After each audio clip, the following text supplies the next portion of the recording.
Hello, and welcome to Resolve, an after-play show. This is an after-show for a role-playing game that does not have an actual play. We will tell you all the details of our game, so you'll have to listen to it. Hi, I'm Sammie. I'll be your host. My pronouns are she, her, and I play Asiri Amoli, the Deep-Sea Mermaid. Joining me today is my wonderful co-host, Alex. Hi, I'm Alex. I play Moogle, Avatar of Alexander Smog. Both of us use he, him pronouns. We are joined today by Dee. Hello, I'm Dee, and you can use any pronouns except for it. And I play Geyser, who may or may not be a clown. We are also joined by Zach. Hi, I'm Zach. I use he, him pronouns, and I play Tao, the digital singer who uses they, them.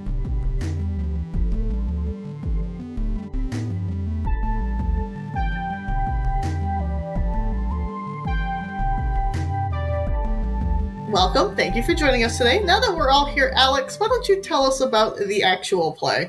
Previously in EFFETE, WorldCorps defeats Shred before Snare rushes into the convenience store. Shred tells them a bit about the pagoda leader with a refined fashion sense who beat him. WorldCorps relaxes the carnival. Smog begins designing clothes for the band's fight against the pagoda leader. Asiri and Tao ride the Ferris wheel. Pony wins earmuffs at a cup toss game with panache. At the demolished stall, Geyser transforms into a hyper-bass flute and sets up a water blaster game. Tao, Pony, and Symphonius play the game, but Geyser tosses a rock at Symphonius when he wins. After Asiri heals Symphonius and reunites him with a strange spherical bauble, he challenges the group to a musical battle. In the battle, Asiri summons a dolphin and Smog copies Symphonius' bauble to get a drum set. WorldCorps wins, albeit narrowly.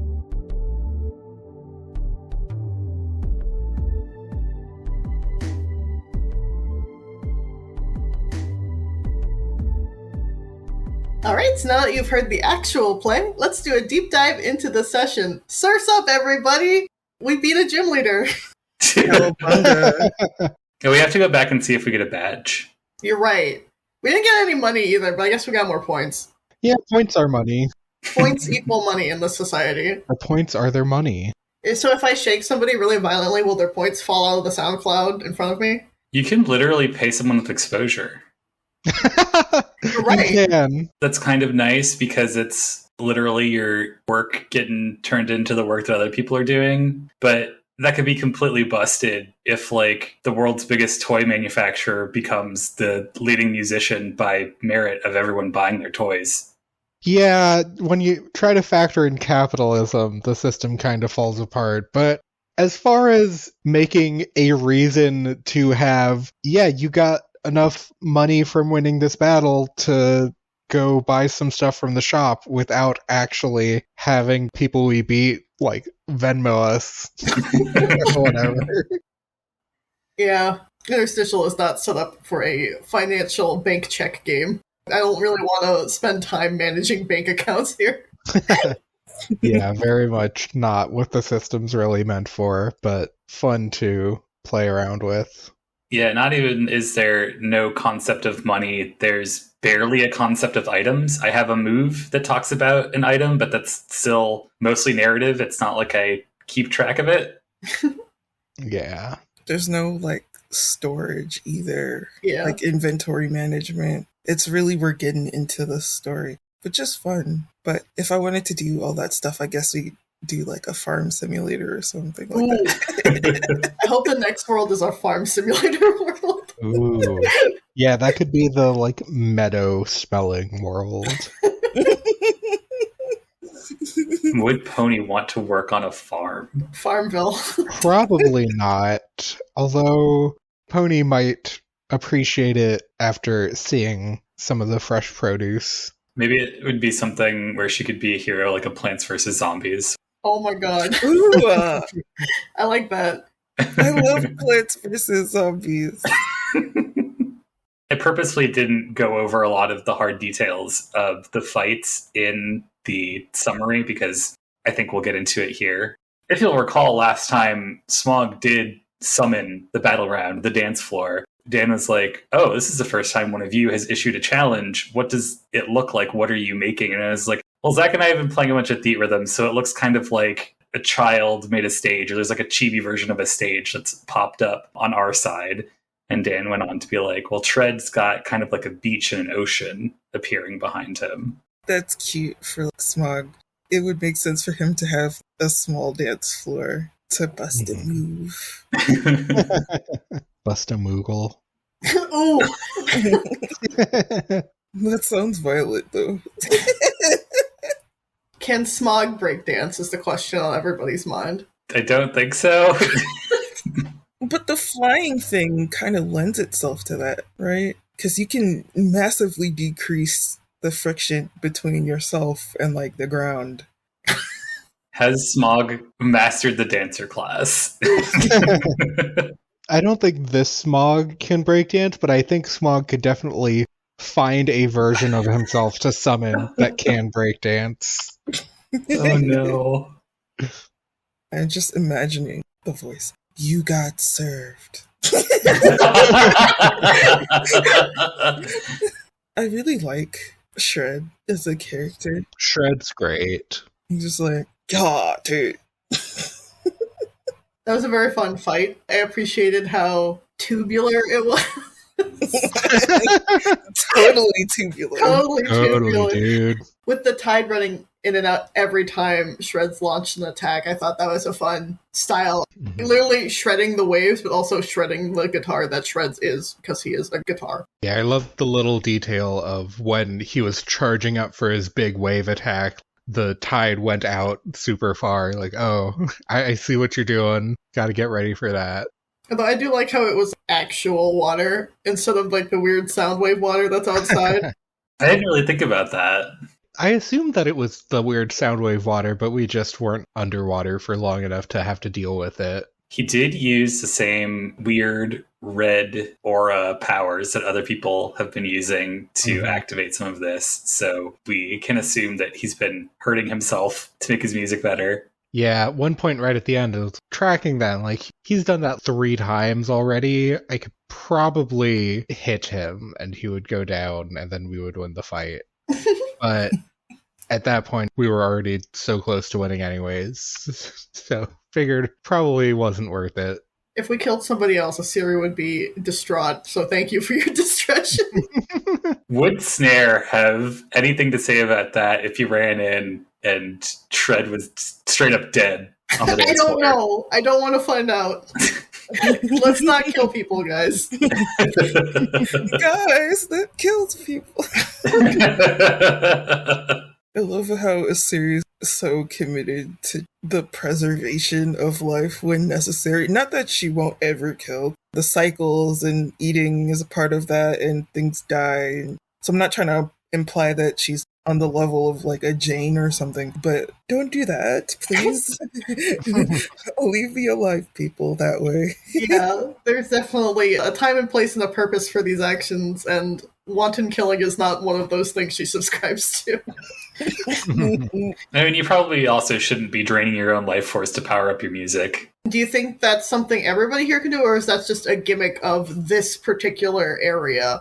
I assume that's something everyone here can do. Going meta for a bit, I think Dan did mention that that's his way to get around the NPCs not having links to spend to try to reroll against us, is they're damaging themselves instead of spending links. Mechanically, I figure that's something that anyone here could do. Hurt themselves to put more of themselves into the music, which is a whole other allegory. Yeah, I was gonna say.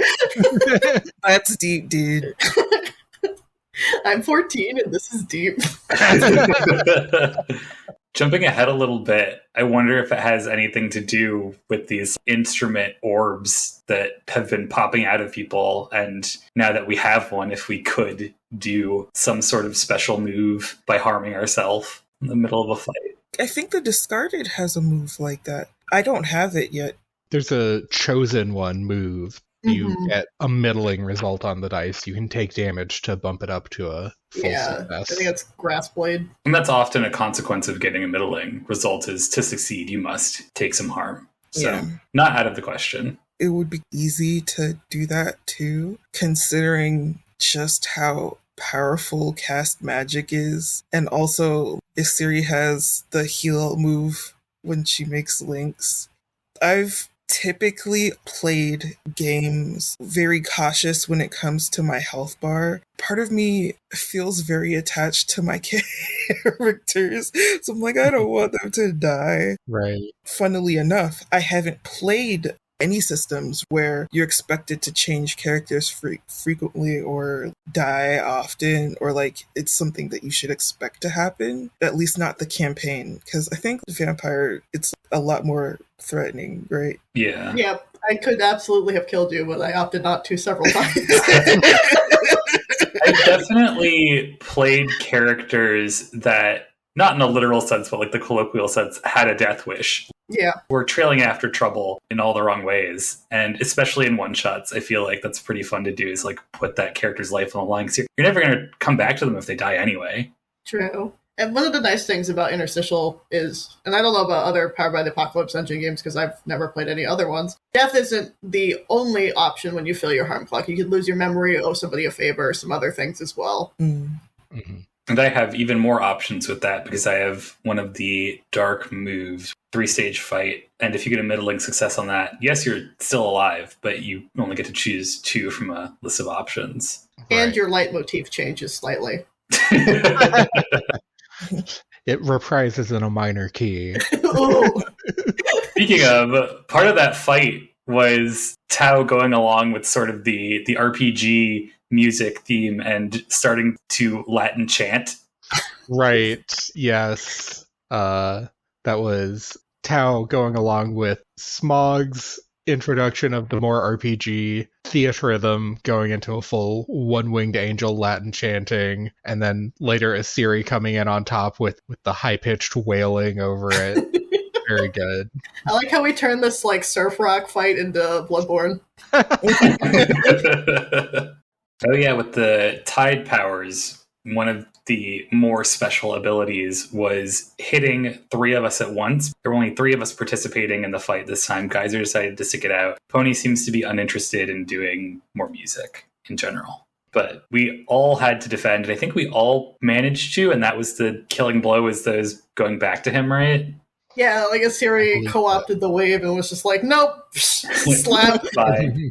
Asiri's like, I'm a fish and you're going to send water at me? Come on, you got to do better than that.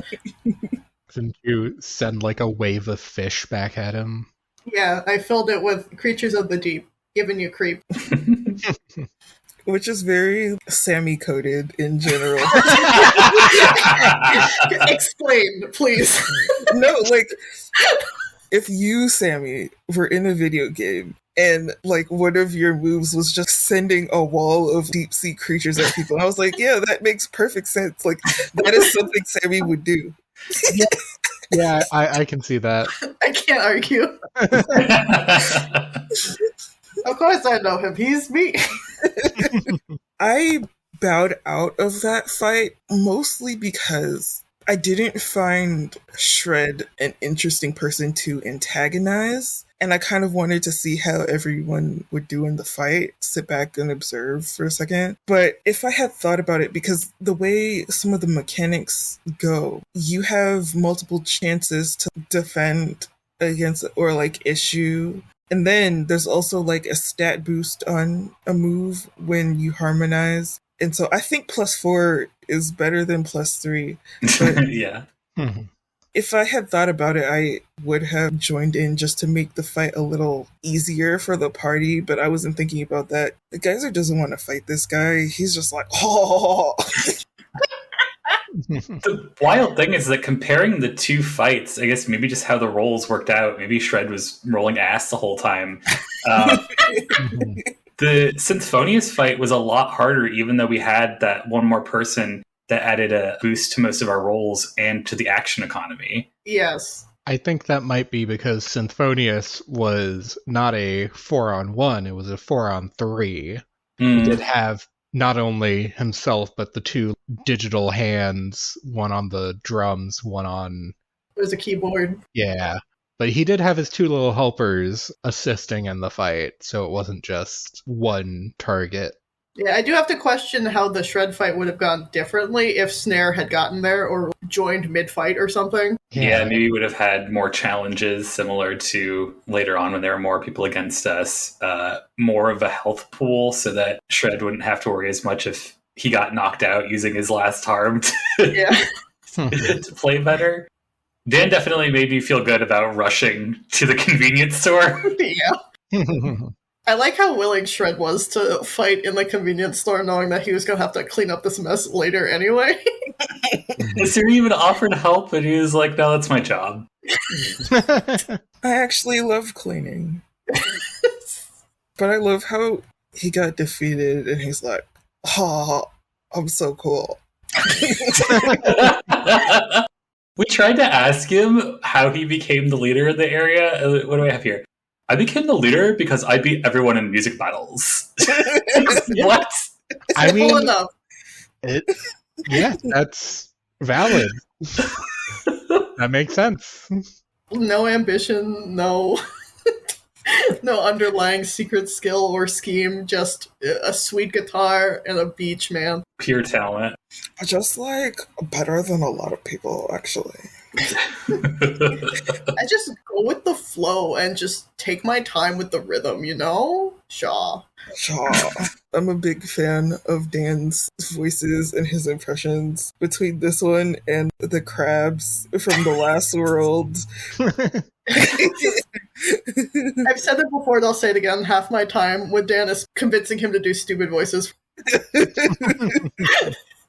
It's just really fun and adds an engaging touch to role-playing. It's part of what makes it, oh, I want to keep doing this. It's like you run into things that you don't expect or people that you don't expect. I feel like everyone who's GM'd for a little bit and has forced themselves to do voices because it gets too boring has a moment where they're like, should I be voice acting? A lot of people have talents for things that could be professional, but there's also the fear that now I do this for money and it's no longer a joy, it's an obligation. Yeah. Big mood. Biggest mood ever. It's also a lot of effort for something that might only be a part-time or once in a while job. We tried to poke Shred for some more information about other things going on here. And we did learn a little bit about the scale that is our next area of attack, and that it's shaped like a pagoda, and the people there are really stylish, really technical. What did I mishear Dan saying at that point? Because it changed what their style was. Ornate, and I said something like obstinate. Yeah. Yeah. And they became punky. So now they're like goth in both senses. It's just me. I'm the leader of the scale. I'm curious to see what Dan means by like technical and precise. So I'm very intrigued by what musical styling they will have, because we go from something as, I'm not going to say B-track isn't precise because it has its precision, but it's more flowy, more rhythmic. Right. Is this going to be like symphonic band levels of technical? That's what I assumed. The goth and symphonic band, also me. So, you know. I'm trying to think how we get that punky element without instruments we've already mentioned. If Dan's going to take that into consideration, now that things shifted a little bit. Strange instrumentation, more than likely. I want somebody to be playing an anvil, which is an instrument. We need to fight a theremin at some point. Yes. Oh, hell yeah. That would be great. The literal Acme drop on the head. I've performed a suite where an anvil is one of the required percussion instruments. Really? Yes. It's called the Blacksmith Suite, fittingly. Nice. So it's just ping. There's also a song called The Typewriter, where one of the instruments is somebody typing on a typewriter. That's music. If it makes a sound and it hits your ears nice, then that's what it is. Let's go to Stomp. Yeah. Mayonnaise is an instrument. Gosh. The jury's still out on that one, I think. Looking back at the SoundCloud, of course, we saw that our rank had risen. We're up in the 60s now, and Tao saw Stradivarius at the top. Because of course it is. Of course. Because it's of course the world's quote-unquote best violin for some reason, even though science has found no discernible difference between that and every other violin made. You know, it's just a prestige. Dan is not being coy here with anything. God. We also asked him about Symphonius, and he knew next to nothing about. Yeah, we assumed that was kind of a big name because he had a beef with a former leader of the charts, but I guess it's not that big of a name. By that point, Euphero had fallen so much that it just was easy pickings for Symphonius, and Symphonius is just running around being a moron in the wastelands as we go. I don't know. Asiri has a slight beef with this guy. I'm sorry to this man. I'm sorry you're as dumb as a rock. Once we relieve Shreds of his duty and he goes about picking up his shop and putting it back together, we go explore the carnival. It's time to have funsies. Tao takes Asiri onto a Ferris wheel for the first time ever. Yes. Siri seemed interested in these carnivore rides, as she called them. Tao figured, why not show her around the place? This is probably the biggest attraction around here, the Ferris wheel. And Asiri did not particularly enjoy it. It was very cute. Sammie enjoyed this. I don't think Asiri did because it was much too tiny. In fact, so tiny she felt crushed. I also got the vibe that she didn't think it was practical. Like, why would you go up in this if you're a person who can fly or hover or something? I struggle sometimes because the energy expenditure for Asiri is much more like, hey, practical, let's do it, and then recover, be done. Predator cycles, easy things. Eat your meal and then sleep all day. My favorite thing. But build an apparatus and just sit there and go around. It doesn't have much functional purpose for her, so she struggles to see what the enjoyment is. Plus, she's 10 foot something and then squished into a tin can, essentially. So, not a very enjoyable experience. Oh, I thought the idea was very cute, and it reminded me, someone posted this girl that rejected him, and he showed up to her house on the date with like a horse-drawn carriage, and I thought, oh my god, that's so cute, but she was like, nah, I'm not fucking with that. That's like that's weird as hell. You know. Right idea, wrong person. I just think Asiri was the wrong person. Yeah, for the Ferris wheel. Although I did enjoy that because Tao's like, hey, we haven't really talked a lot about us and like where we come from. That was a fun scene. I love babbling as Asiri.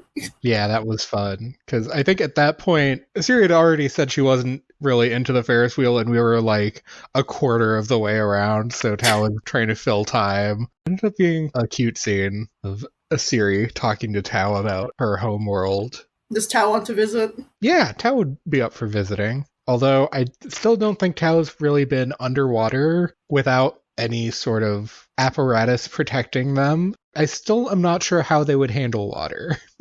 How would they handle the sound? The sound? The sound water. Oh, the sound water, they, I don't know, would probably blue screen overloaded input. Either that or they'd actually be able to translate it into something. As that was going on, you then cut over to Pony playing a rigged game here at the carnival. But you know how you beat rigged games is you overpower them.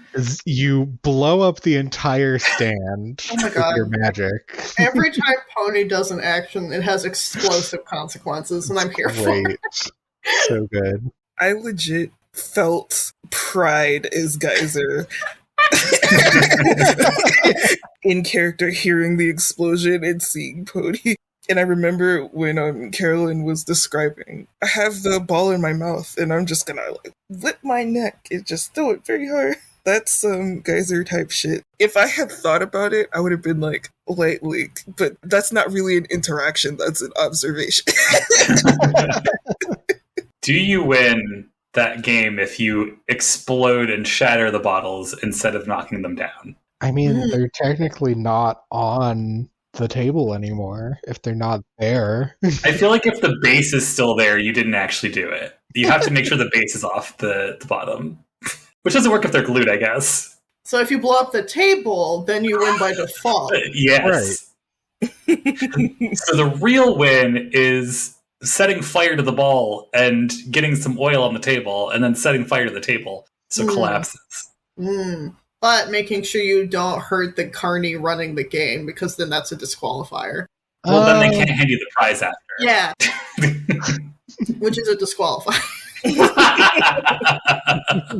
Dan and I went to Cedar Point, I think. They had one of those ring toss games where you throw the ring onto the neck of the bottle, and of course it doesn't work. And they had a Jigglypuff that was literally like 5 feet in diameter. It was gigantic. I was like, can I just buy this from you? And they were like, no, you gotta win it. I was like, fuck. You do like big Pokemon plushies. I do.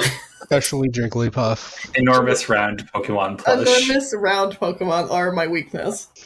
While Pony is playing the game, Geyser loses her mind and starts running around up to the employees and is like just staring at them. Right. Guys are scoping things out because this is the strange familiar. Geyser's dream world is literally a carnival. Fort Mount St. Fun. This is the first time that Geyser's been forced into that sort of environment at all since she's entered, quote unquote, the real world.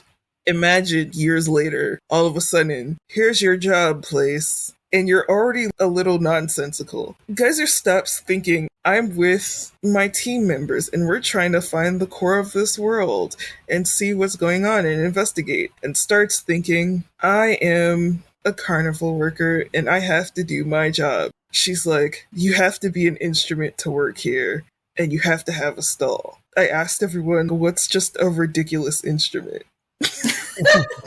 Which is my favorite question.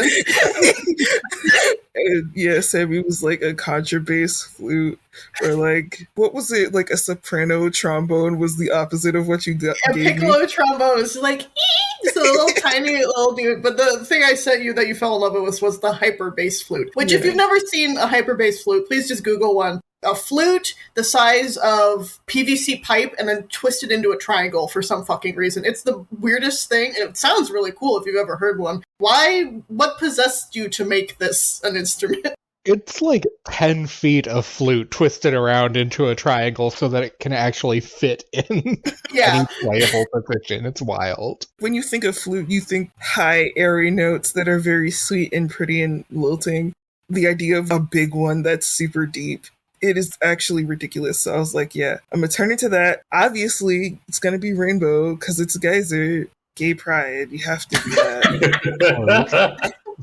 I took over the stall that Pony exploded and set up a water gun game. Traditionally, since Geyser has left the dream world, all of her games have party tricks. It's a squirt gun game. You know, the ones in the carnivals where you shoot the target. I also made all of the horse race pieces look like Pony. I know the ploy there is supposed to be that the guns have different water pressure so that there's one that usually wins. But how do they control for, like, somebody figuring that out and winning prize? Are the prizes just not usually as big for that game? Or do they have a plant who goes there and sits at that one? Or pretend that it's busted? I'm the plant.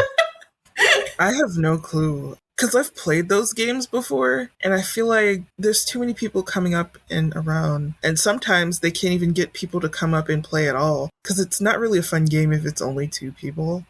Yeah. Though it wouldn't surprise me if they had a mechanism that changed the pressure for individual guns. Oh, I didn't even think about that. Real big brain shit. Dee, let's open a carnival. I will do it for real. I will become the problems clown. So some of the party joins to play, Pony and Tao, and then Symphonius comes to play, and I think there's like a couple other carnival goers that we don't really mention. And we discussed for a second if anybody recognizes me. And then Sammie was like, well, and Tao has the locator, so we just know that you are there. Right.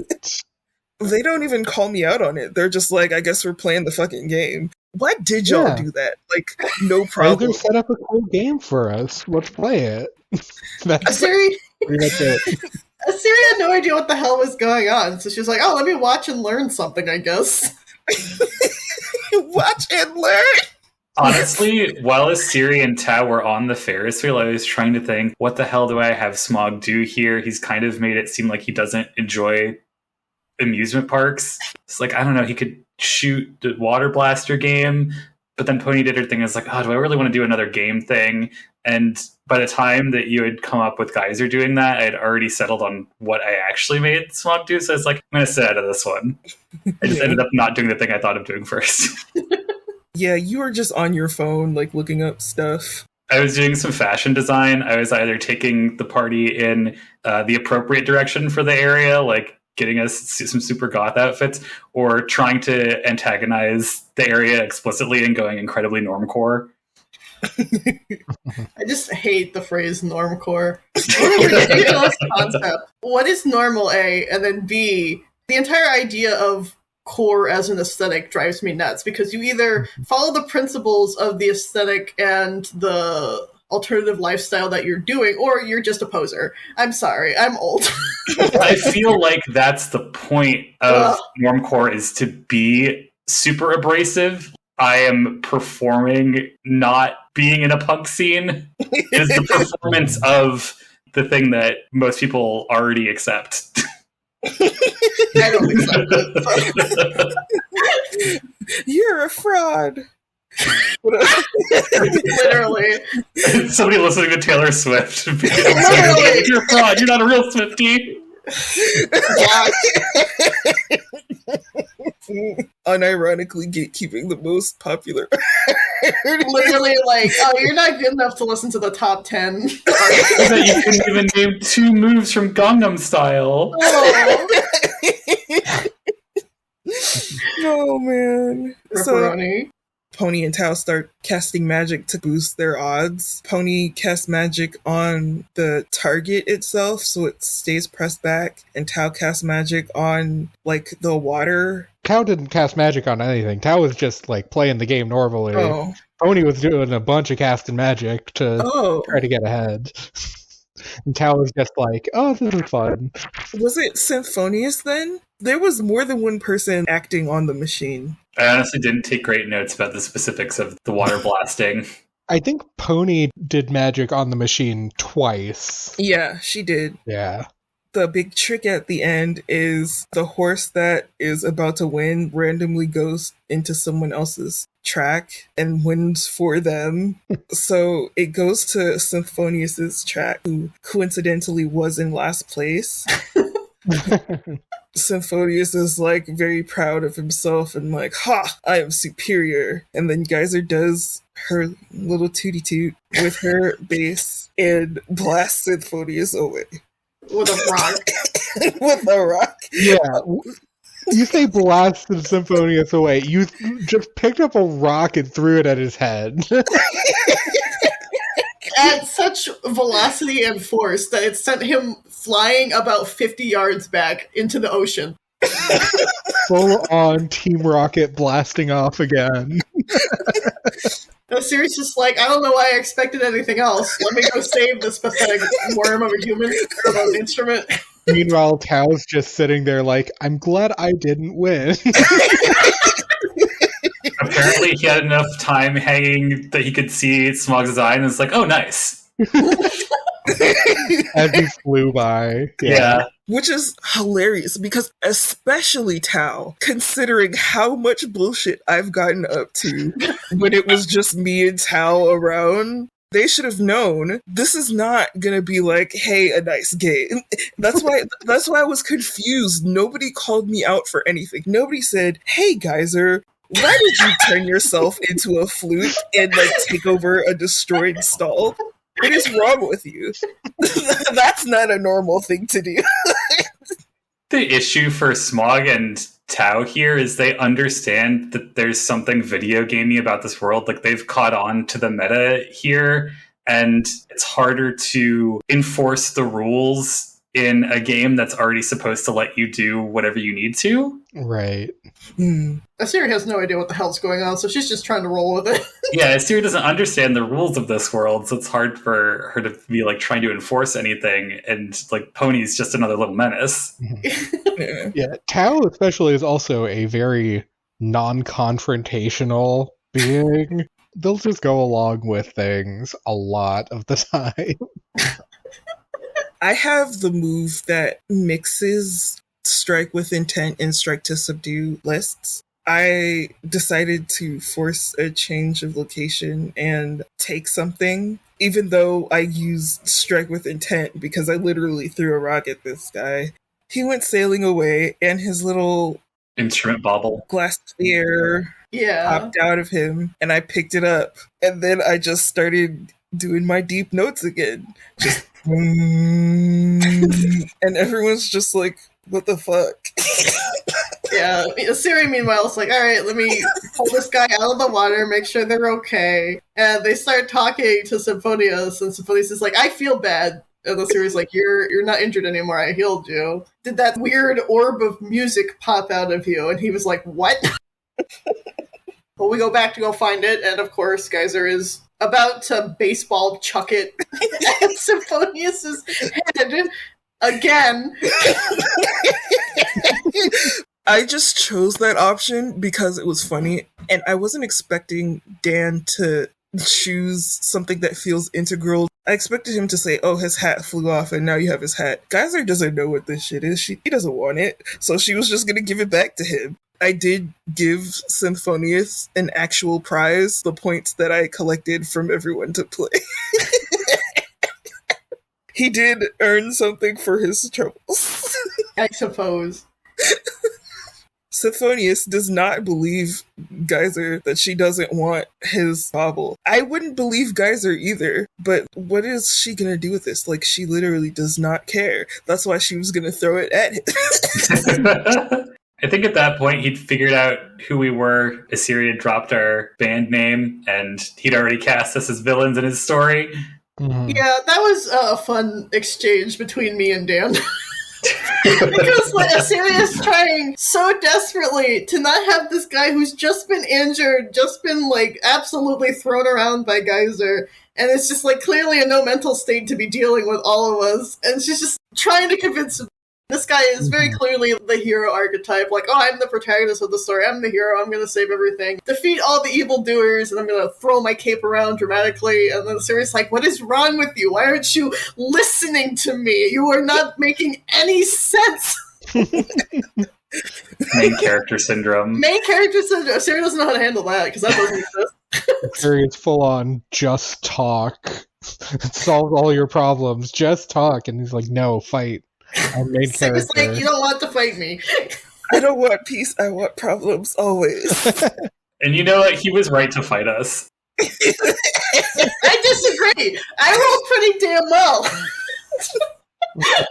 We were teetering on the edge of loss there. We were. Now, we could have thrown more links at it as players if we wanted to, but given that this was not necessarily going to get us in with the right people, would we have? Would it be fine to sacrifice some ranking to just get it on and not have to deal with Symphonius anymore? Who knows? No, I want to deal with Symphonius. Like, Sammie, loves them because it's so fucking funny. Siri, driving them up a fucking riverbank. Terrible. I also like how in this conversation, the Siri's like, why don't you come join us? Why don't you hang out and we can work together on whatever problem you want solved? And he's just like, no, you're evil. I'm gonna kill you. Give me 200 points. And the Siri's like, all right, do you not want to go to the scale? We could go back to 8. No. And he's like, where do you live? What's going on? He's like, I'm homeless. I am homeless. I will kill you. Yeah. And honestly, all of this is Geyser's fault. So I feel like I wouldn't be surprised if everyone's just like, you bitch. Why did you do this to us? But everyone just goes, I guess we're fighting now.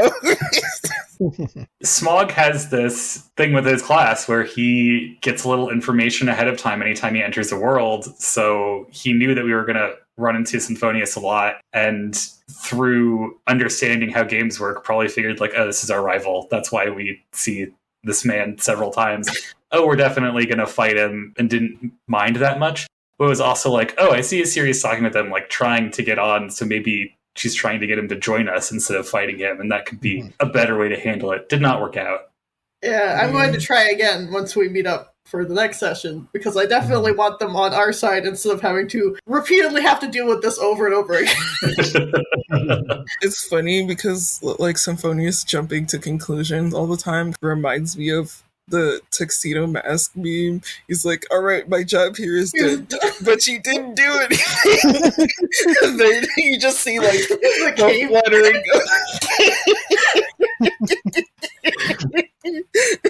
Like, I'm going to kill you. You're villains. Like, no, Geyser's just not right. In this fight, after we took a couple hits, Tao started, okay, if he's the hero, maybe we play up being the villains, and then we lose, and like, oh, the power of friendship, now we're on your side, hero, and then he doesn't fight us anymore. That didn't end up happening because we won. By the skin of our teeth. Just barely. I mean, there's a lot of stuff going on in this fight. We've alluded to it a little bit before, but Symphonius has extra hands summoned to play extra synth instruments. Siri summons a dolphin with glow bands to help us. Smog uses Apparition, the move that can make an item from someone's memory, getting some information from Symphonius about the instrument orbs, and adds a synth drum to WorldCorps mix. Yeah, that last one was one of the biggest because it was an attack aimed at Tao, deflected by Asiri and Tao towards Smog to then let him use the power of Symphonius's own energy to create that drum. Right, that was the condition of Apparition, is that we needed something from one of the instruments. So as Smog, I was like, oh, we can just take the spark. And we did that convoluted maneuver to steal that. Mm-hmm. That was absolutely bonkers. Y'all are so big brained. Playing beach volleyball with rhythm and sound. Oh, Tabletop geniuses. I think the last attack and the name of the episode comes from Smog saying, I don't think this hero has ever met real villains, and then sampling the real villains and repeating it with the drum beat from the synth drum. Mm-hmm. Very nice. Very good. Plus a series sperm whale blast. Hell yeah. Geyser was there defending and doing things, but I don't have a lot of notes specifically about. I got like one hit in, but mostly I was trying to defend against challenges. You got like a sneak attack in while he was concerned with Smog replicating his power, right? Yeah. The person that got everybody in this fight did the least amount of fighting. Here we go. Which is honestly kind of out of character, considering how previous high-stakes fights have gone in this campaign. It's usually like the fight shows up on our laps and Geyser loses her shit. But this time Geyser's like, hey, don't hit me, I'm just bass. Flute. I would argue that this wasn't as high stakes, because again, we're not actually being intentionally injured in these fights. And if we lose, we just lose status, which is not the worst thing to lose. Right. This guy is attacking us, and I gave him back his orb. Didn't even ponder it. Mechanically, this fight was difficult for Geyser to participate. Symphonius issued a lot of challenges directly to Geyser before she could take action. I think my favorite part about this fight was Tao rewriting the history of this world via rap lyrics. That wasn't rewriting the history per se, just like taking what Symphonius had told us and spinning it into an epic tale about the hero. He said he found his powers out in the ocean, and Tao was like, the hero braved the mighty depth of the seas. Now that I'm thinking about it, magic orbs that summon things might be a little tie for Smog, like summon stones, magicite. Yeah. I also have to wonder, and maybe we can ask Symphonius about this next time, how much they rely on these orbs. Because he said he felt bad and like sick when it was separated from his body. He also seemed to have multiple of them, which is why he could summon the hands and play multiple instruments. So I wonder if that one was like his core. Oh. He needs to live. It sucks, and Geyser shouldn't have done that. Again, I was not expecting for Dan to like give Geyser something that high of a value. All right, was there anything you guys would have done differently? I kind of explained to the party behind the scenes, but I didn't explain my motivations in character. If I had been quicker on my feet, I feel like I could have worked in through dialogue what Geyser was experiencing so that the other party members knew, hey, something's not right. Hey, something's like happening here. But that's all. I think it all worked out in the end, and we got some silly moments in a good fight.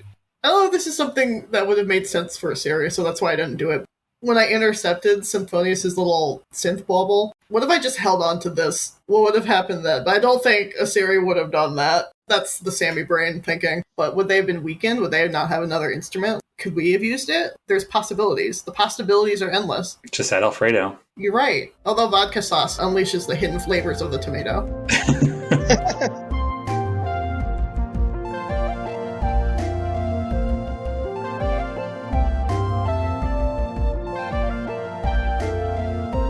All right, let's get into the resolution phase, the segment of the show where we each get to say something about the game with no responses. What is your final say on this session, Zach? Tao's got some big things brewing, so keep an eye out for that. I don't have social media to recommend anymore, so I will take Alex's thing and recommend a game I've been playing recently that we brought up earlier. Final Fantasy Theatrhythm is very good rhythm game RPG. Okay, what about you, Dee? Sometimes you just have to play the wrong instrument for the right game. You can find me at @BacksliderD on Twitter and on Instagram as IHadACowLOL. That is also my PlayStation Network tag. You can find me on there. I have a Switch. We can exchange friend codes in game. Speaking of gaming, I implore you to play Horizon Zero Dawn and Horizon Forbidden West. The DLC Burning Shores just came out for Horizon Forbidden West, and it is really, really fun and cute. They somehow always find ways to improve some of the mechanics that I didn't even know needed improving. I just played through that, and I really enjoyed it. I have not gotten around to it yet, but it's on the list. You're not supposed to react, gosh. That's to the thing you say earlier, not to your recommendations. Yeah. Oh, that's true. Okay. I will give Gorilla all my money from now on because they're just, I don't know, it just scratches some like deep part in my brain. Like, this is the good game to play. They just need to not release their game right next to another Zelda. giant open world game. Yeah. Zelda, Elden Ring, Zelda again. Like, come on. Laughing at the mouth for the new Zelda game. It's not even funny. Oh, yes. If Nintendo, like, blue balls me, I'm going to destroy them. I'm going to fly to Tokyo and absolutely take them down. What say you, Alex? I think my idea of normal might be shot, because for one of the Normcore outfits, I suggested a tube top and cargo pants. You can find me on Twitter at Shining Crowbat. This week, I recommend The Party. It's kind of a campy sitcom about a group of Dungeons & Dragons players. One person is new to the group and is secretly using them for academic research. It shares a lot with much earlier series that I think you should also check out. One is The Guild, that is more about MMORPG players. And then there's LARPs, the series, which actually has a similar subplot going on to that main plot of The Party, but with LARPers. So really The Party, but also these other things that are a bit older and I really like. Right, and for myself, I have the sensation there's a storm a-brewing on the horizon, so we're just going to see where the wake takes us. You can find me under that moss-covered rock on the north side of the trail. This has been Resolve, an afterplay show. You can find us online at most social media sites at ResolveAP. Except Instagram, which is at ResolveAfterplay. Thank you so much, everyone, for joining us today. You can buy the game we're playing, Interstitial, Our Hearts Intertwined, from its creator, Riley Hopkins, at linksmithgames.com. All links will be included in the episode description. Thank you so much for listening. We end our turn here, so now it's your turn. Tell us what's happening in your game.